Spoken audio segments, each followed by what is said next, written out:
I love the way the First Gen Lounge makes me feel.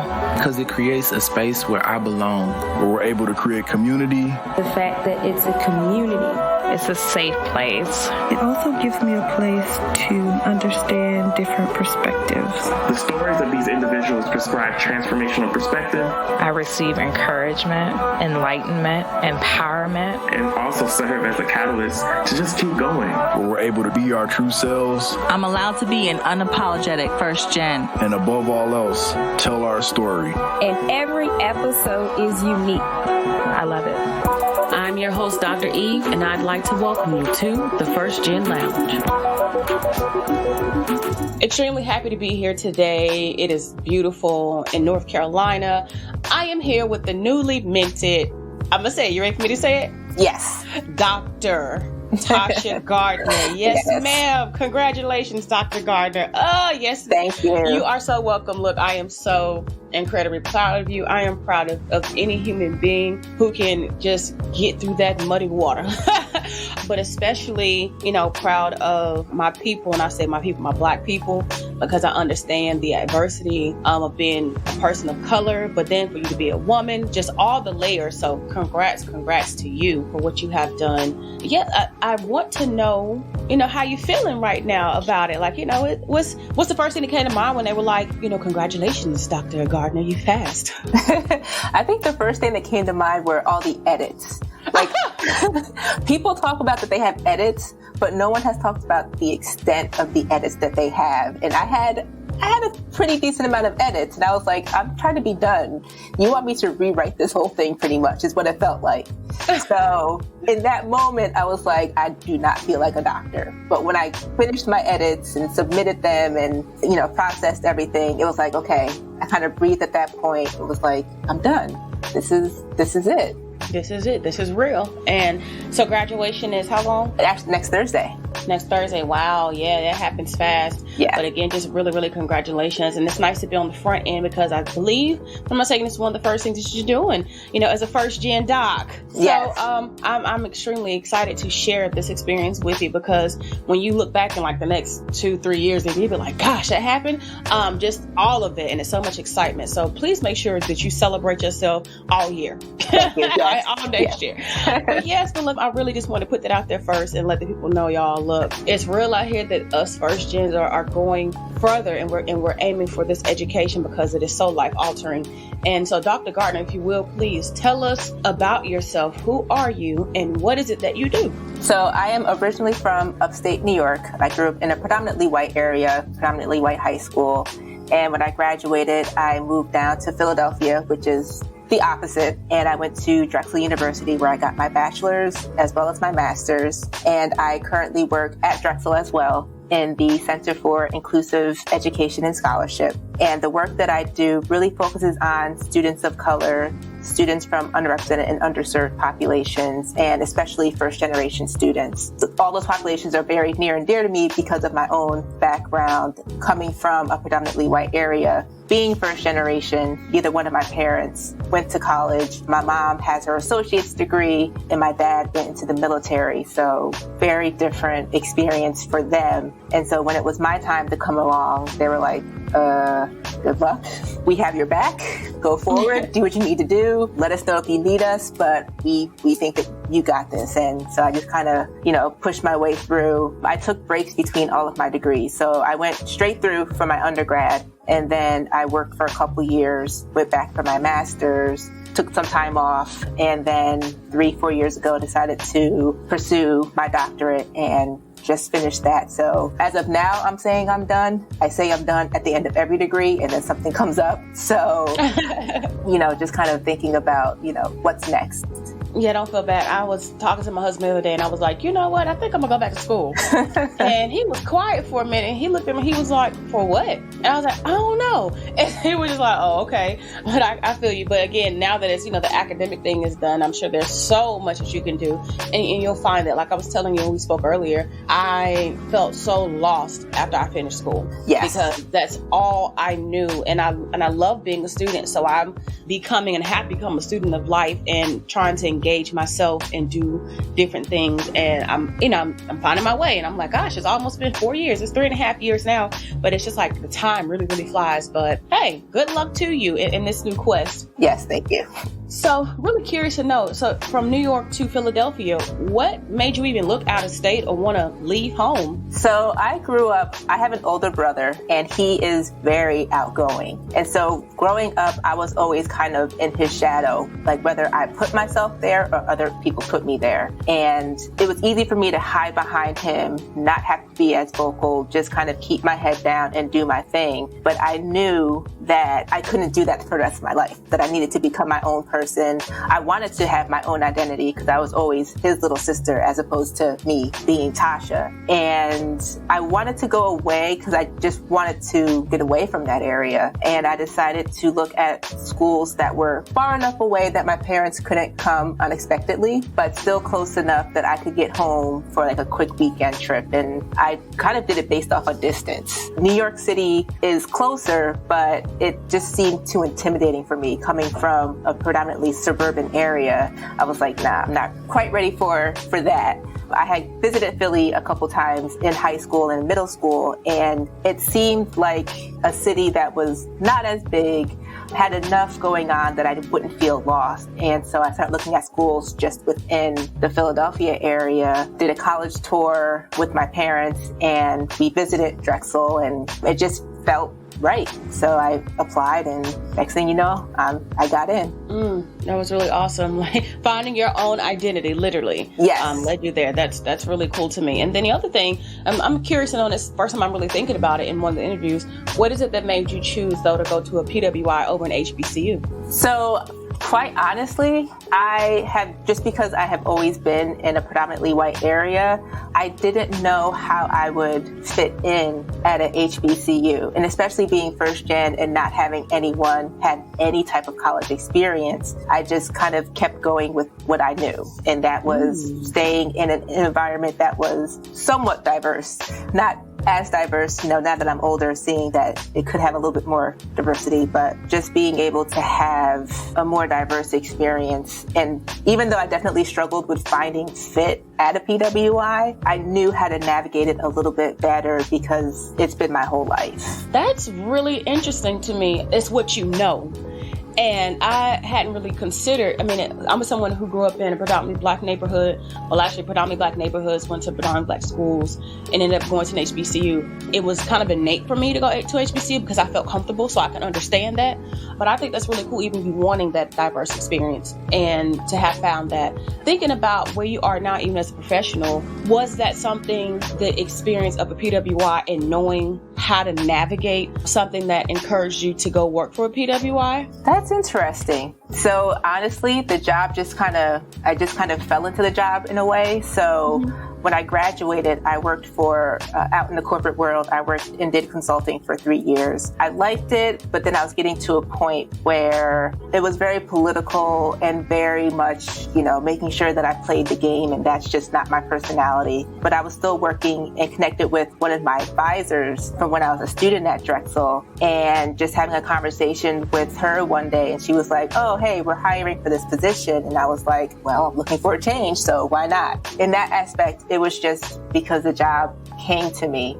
I have started thinking about it now because I have my degree, and I feel like there's opportunities to branch out. And I think I would be open to experiencing an HBCU. I think I would definitely be hesitant because I feel like my niche has been working with underrepresented minority students in a predominantly white setting, and then now trying to transfer and figure out what my niche is at an HBCU because they're not underrepresented in that environment. So I think that's something that I've been thinking about and will continue to kind of think about and explore as I continue to explore my opportunities post-school. That's really awesome of you. I like that you have even been able to do that, but then to think about what it would be like to work at an HBCU.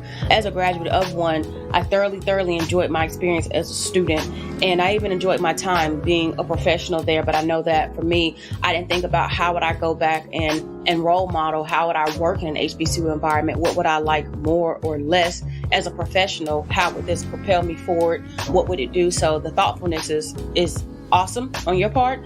because that diverse experiences, like the faculty, I think at HBCU to me has been one of the most diverse that I've ever seen. And, that's just people coming from all walks of life. And then the students, when think about diversity of students, it's one that social class is one that was really big that I didn't even catch as a student until I was like, oh, this matters, because you have people from, really nice backgrounds and people who just really come from the hood. And when you see them mix in this same world, it's a really interesting interaction. So I'll say that much. Yeah. Because even being there, but I think one thing I loved about my HBCU is that though there were people that came from money and those of us who didn't, for me, I couldn't tell that we were different because when we were at school together, it just seemed like we were all from one world. So yeah, just a little side note that was really cool because it's fascinating me how we evolve and how we think about the spaces for which we go into. You mentioned that you were in corporate for a little bit.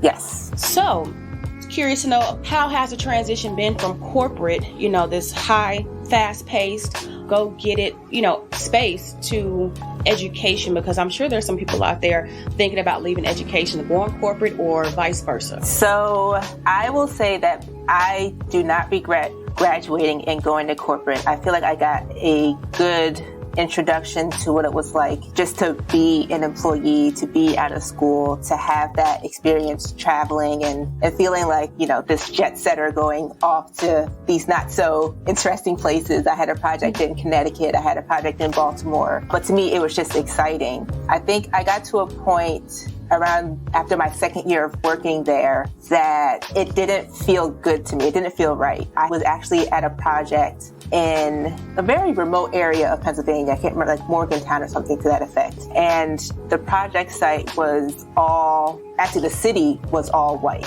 We ended up stopping for lunch at this little small, like literally someone's kitchen in their house. And just being in that environment and having everyone kind of stare at me like, why are you here? You look lost, little black girl. That's when I started thinking about, is this what I want? And going into some of the project sites, looking up to see, okay, so who's the leadership in the organization? It was all white men. And even looking within actually the company that I was working for, looking up at that leadership, there were a couple women, but they sacrificed whether it was marriage or kids or even having where they're the breadwinner and the husband is a stay-at-home husband. And, in my 20s, I was like, I don't know if I really want that. And I didn't feel supported to be successful in that environment. And so I knew that it was time for me to make my exit and find something else. And I really do think God was looking out for me and was like, okay, so you belong in education. We're going to get you in the door.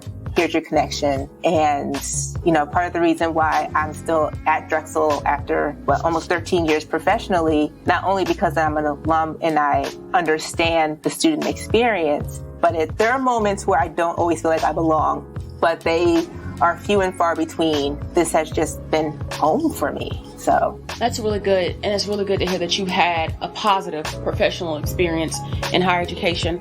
And it's interesting to hear the flip of corporate, because I am, higher ed in my background, and I tend to only hear the higher ed negative and some of the negative commentary around, experiences for people of color, but it just exists everywhere. And so, it's good to hear that.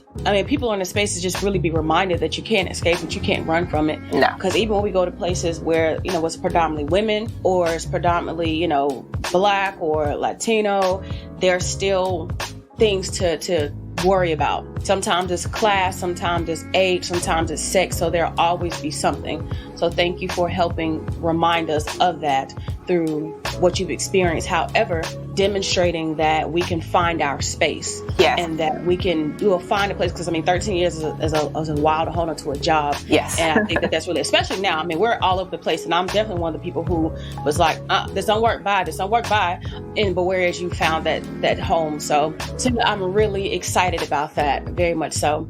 Yeah, and I'll add to that, I definitely have had my challenges here, but I've been able to connect myself to enough people that when I have those challenges, I know who I can go to, I know who I can talk to, and, knowing who my mentors are and even my sponsors. I'm pretty sure I know who my sponsors are, who have kept me here and kind of helped move me into places that I can be successful. But yeah, it's definitely, I've had my challenges, still kind of going through challenges, but it's the connections that I've made that have helped. Okay, so now you brought me to a point, I'm like, oh, this is interesting, I want to know more. How were you able to find those people, and how did you ask them to sponsor you or to mentor you? I have a really amazing mentee, and we were just having this conversation.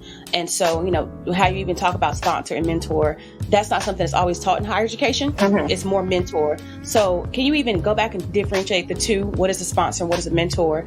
And then if one is looking for either, how can they find them and then go about building the bridge to have that relationship with them? So the way it was originally explained to me as a mentor is someone that you go out and seek and that you work with and you build that relationship with, and they can help guide you on your career path. And it should be somewhat of a kind of give and take relationship, or maybe you're even adding value to their own experience as well. Whereas a sponsor is someone who's behind the scenes, where you may know, you may not know, but they're someone who's in the room speaking on your behalf to make sure that you have opportunities and that you are not overlooked in certain promotions or other opportunities for professional growth. So my mentors, they may not fully know they're my mentors. So one, I would say he's probably more of a peer mentor because we're like the same age. We both finished our doctorates within the past month. And so he's an associate dean of one of the colleges here. And I think just having him here, seeing how he's been able to progress in his career, and just being able to kind of talk to him about some of the challenges that I've experienced, and, working with him to make sure that students have opportunities here on campus, because we both have been here for a while and working with our students. So I think that one was I think we got paired on a project together and just kind of meshed. It was also because, there are very few Black people in the administration here. And so part of it was just kind of that connection of we look alike. We need to kind of stick in this together. The other person, he's the dean of students, and I actually have a meeting with him right after this. He's someone who's also he's a peer because we're in the same age range, but I've been able to go to him and talk to him about some of the challenges that I, have faced in the past. And he's definitely given me great advice. He gave me some really great advice as I was going through my doctorate degree. And, I feel like if he wasn't there, there might have been a chance that I may not have finished. But he was, always very encouraging, always very supportive. And I think he may have also been a sponsor as well, because recently there was some reorganization and me and him had a conversation. And the next thing I know, the conversation that me and him had played out. So I think, there's also a little bit of a sponsorship there. And my current supervisor, I believe at one point was also a sponsor for me, because about a year ago, I was given some scholarships to manage and didn't really know how I got chose to do this, but I was like, sure, I'll, take it on, but kind of found out that she recommended that I manage the scholarship. So yeah, it's kind of been, I won't say luck, but just kind of always keeping my eyes open and just kind of sensing who is genuine, I think has been helpful in finding a mentor and kind of figuring out who my sponsors are. What I liked most about what you said is, and I don't know if you realize you said it, actually, I don't think you do, there's got to be a balance. And because you talk about having peer mentors, but then professional mentors, people with supervisors, and then even people who can serve as both a mentor and a sponsor. Mm-hmm. Because I think sometimes the conversation and thoughts around having mentors, they all have to be older, they all have to look like us and be through it, we'll have gone through what we've been through, but that's not necessarily true. Yeah. Because you have men and women and peers, people in your same circle. And what I really love about peer mentorship, because I just really, literally like tapping into my colleagues, my peers now, is that we think that people have to be older than us to know more than we do about a certain subject or thing. So to find that support even is just really, I think it's really awesome. So for those of you who caught that, really catch that, let your mentors be a diverse group of people who can give you all kinds of life experience, advice, or perspective or insight, because that's really important to have. Yeah, I really like that. So how has having mentors and, sponsors really shaped how you become as a mentor and a sponsor? Surprise.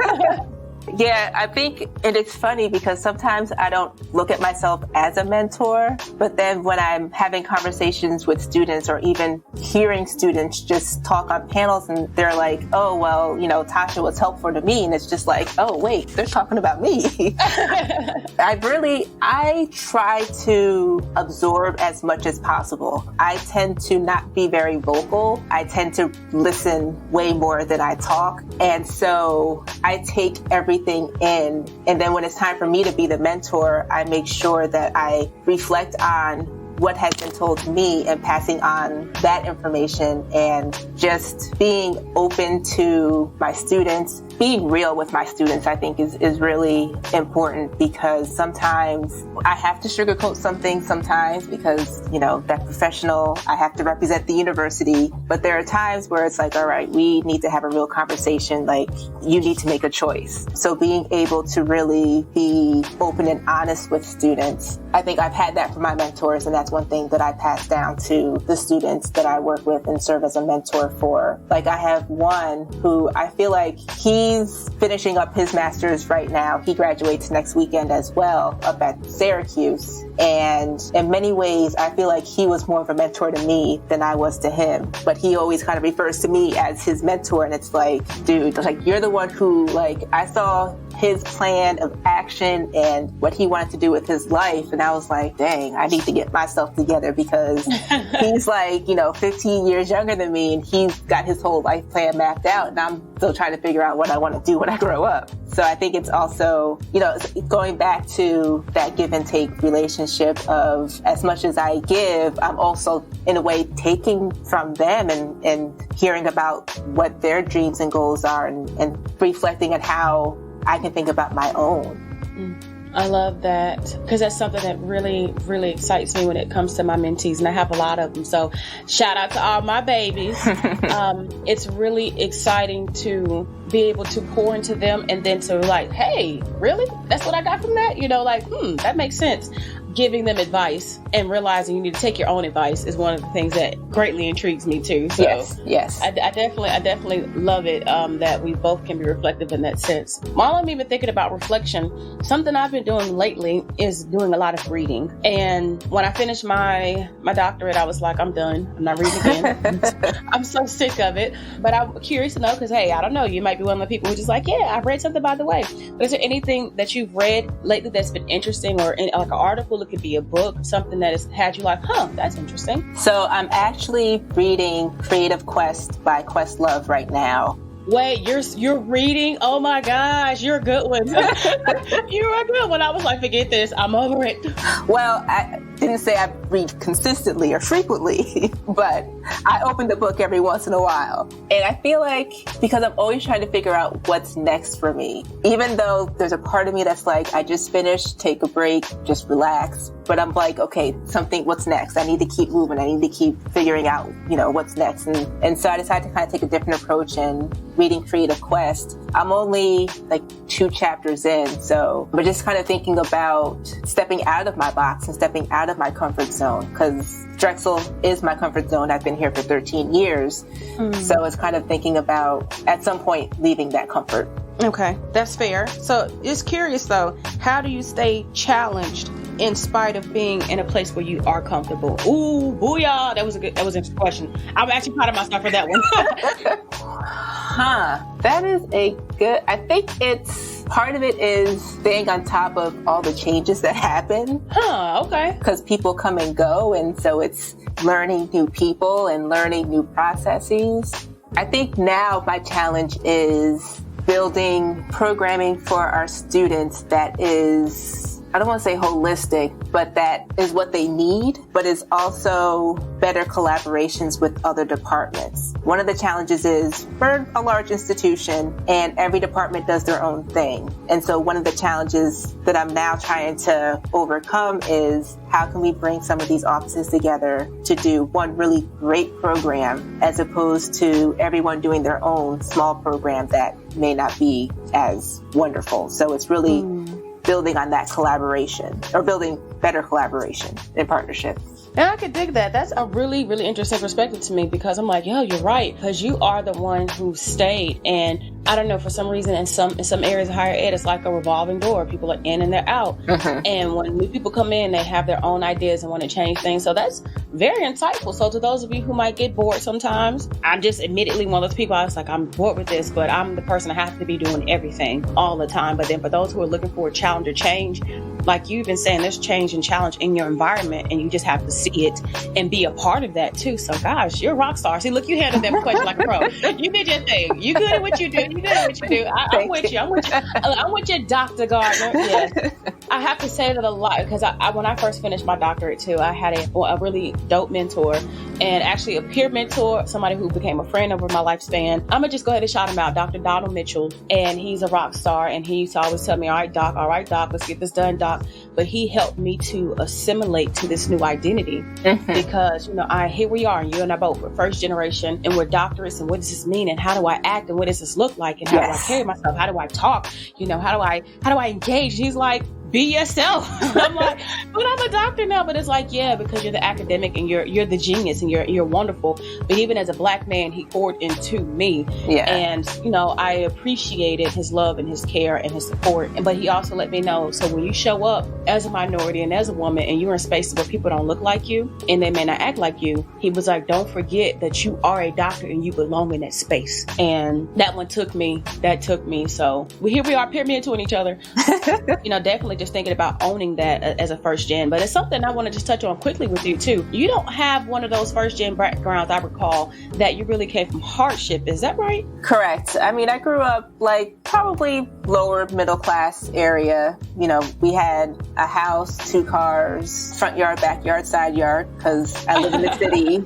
And I have no yard. I have a square in the back. So that's interesting. So, and I like that. Even though you did come from a different socioeconomic class, that as a first gen, your experiences are still so similar to those of us who come from low ECS backgrounds. And that being of trying to find yourself, figuring out what school to go to and not having that help. Because people think, and I don't know why this happens, a lot of people think it's because your parents have money or are doing okay that they know it all. Like they just figured out what works for them, and then for you to have even gone to school and have gotten through a doctorate without that guidance from your parents. Because I think, some parents still just don't know because they've been out of school so long that they be like, I don't know. Yeah. But it does make a difference, in terms of the networking and the connections that you make and some of the decisions of where you go to school. Because I know a lot of students go to schools where their parents went. They go be legacy and so that you created the legacy as well. And I'm sure they are so incredibly proud of you, as they should be. Yeah, they're excited. That should be. Is your mom gonna be at graduation screaming, or is she like, nah? Oh yeah, no, both of them will be there. Good. Come with their signs and their horns and everything. I hope not that much.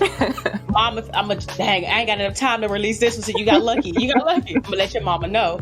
But yeah, so we got to the point to where we're about to wrap up, and this conversation has been so fruitful. I've really enjoyed it. Yes, so did I. It's definitely taken a turn that I didn't expect, but that's what I like about these conversations. I give you all some idea of questions I'll ask, but then, it just naturally evolves, and then we got on topics, and I'm like, I know people need to hear this because they've been asking me, and I'm like, well, this is what I do, but to hear it from somebody else has been a wonderful. So thinking about all the things that we've talked about, all of your life experiences from, being a first gen to now a doctor and moving and careers, what is the one piece of advice or one thought, the one word of wisdom or phrase, or what is the thought you want to leave us with to carry with us for the rest of our lives? I think the biggest thing is find your tribe. I tell this to my students all the time. I tell this to, even people like older people, find your tribe. My friends my best friend I've known since I was 5 years old. She's, been through